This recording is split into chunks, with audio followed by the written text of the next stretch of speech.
Before meeting death, the scholar already composed his own epitaph. This person's name was seldom mentioned by others. Incomplete, just like his fate. He would sweep his own grave at the beginning of every month of reaping, staring long and hard at his stained hands. Hands that never seek the benediction of gods, accepting only the tricks and plots his brain presents. Keep your distance from that blasphemous one, lest misfortune follows you like a shadow. People warned each other thus before his lectern. In those rumors, the scholar's hubris looms foul and vile. He dares to proclaim ascendancy over gods and defy the Titan's will. But the one shouldering such slander pays little heed. His lonesome figure stands aloof, for he always believed that gods are no greater than mortal beings such as he. Grove of Epiphany, the paradise of the wise, yet harbors one shouldering the name of a fool. He calls himself a clear-headed teacher leading lost students, yet he rarely guides or teaches, apart from gifting a single saying. Yet for the rest of the student's life, that saying often proves to be more valuable than gold. Pupils often praise his words as divine utterances, to which the teacher replies with sharp retort. Apart from destiny, he seems able to decipher all laws. And now, even destiny may also be within his grasp. It was not so in the beginning, as he silently recalls the past under leafy shade. Faced with the god's edict, even I cannot resist. With no guidance given, he reaches enlightenment for the first time. Yet, I sincerely believe this is not to be my destiny. That became the cause of the blasphemy. Miracles are the most conceited actions of gods. They are God's denial of humanity via might. Magic tricks are the most articulate rebuttal. They are humanity's imitation of godhood via intellect. He habitually describes the feats of mankind as magic tricks, proving that the enlightened can step beyond the boundaries of reason. But magic tricks cannot afford to fail, even after 1,000,000 times, and for that, the blasphemous co-conspires with a god. Using the final trick, they wish to create a miracle to end all miracles.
shall part with your friends, with your enemies, with others, and with yourself.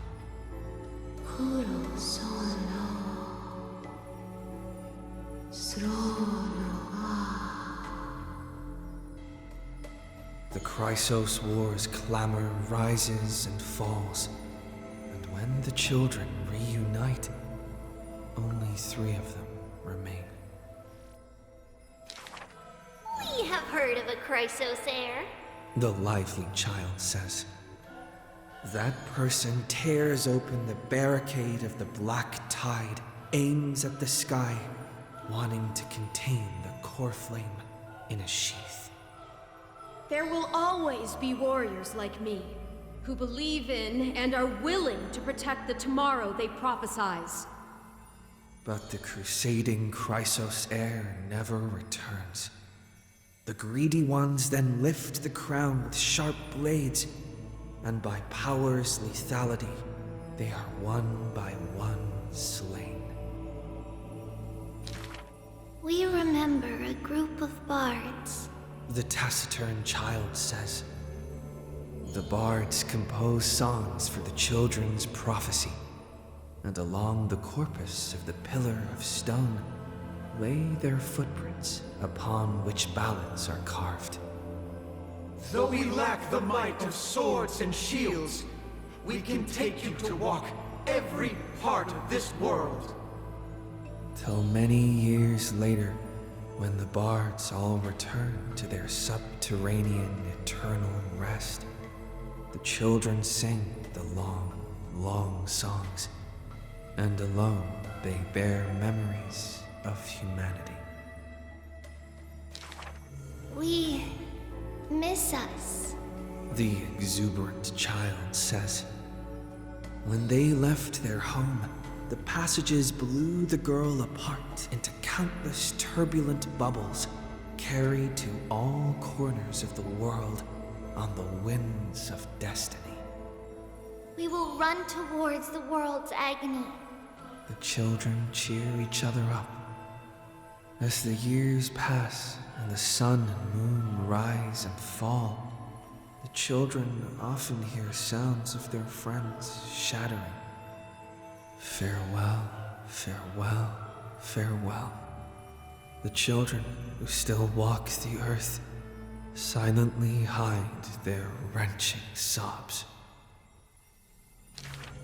Upon the hills of Akama once grew golden figs as far as the eye could see.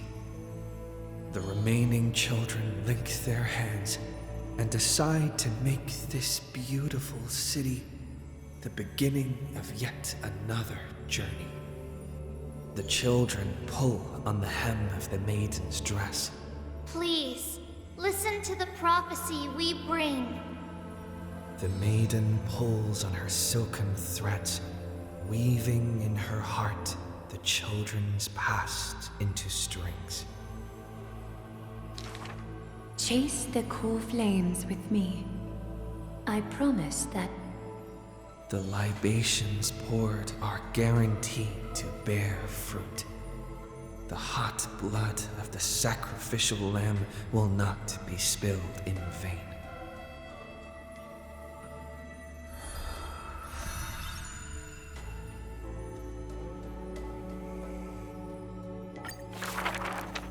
The gentle mother silently dreams and brings to her child a scent from the west wind's shore.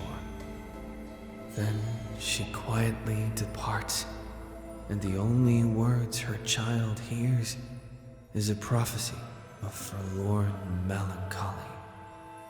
The slumber of titans, the fragmented lullaby, the roar of the guards, all merge into a torrential black tide that carries the first demigod from the past to the future. And that was the beginning of this long dream.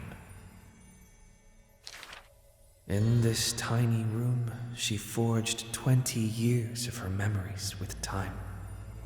Sometimes the child does not understand, The gates of worlds outside the window are so numerous, yet why can we not step within? And if one cannot leave the tower, what need is there to gaze into the distance via tones?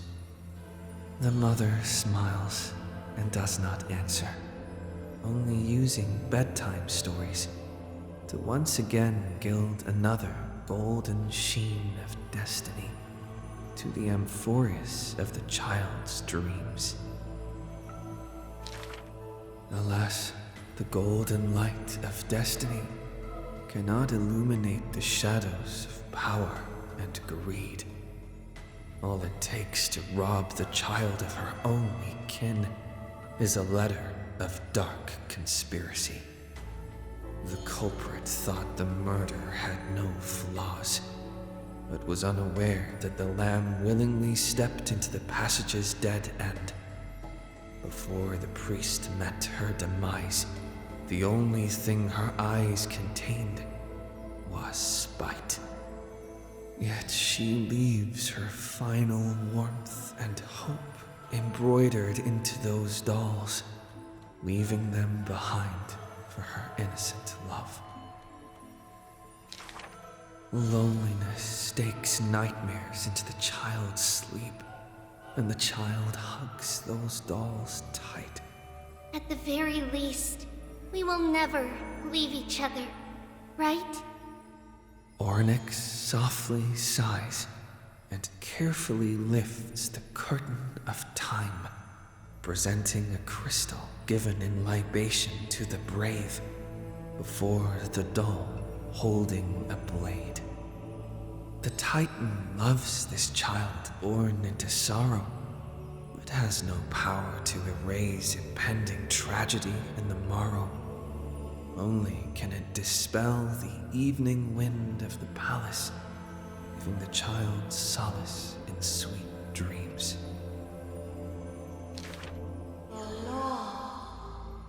The Titan's fading proclamation cannot pull back the string of the girl's destiny. All shall bid farewell to one, and that person alone will witness the miracle. In the holy city adorned with falling flowers, the children recall that prophecy, besides their friend that has passed away. But the girl had already passed through thousands of crossroads and continues to sail toward tomorrow. Oh, for that bright spot beyond is the end of the west wind, where flowers bloom in spring.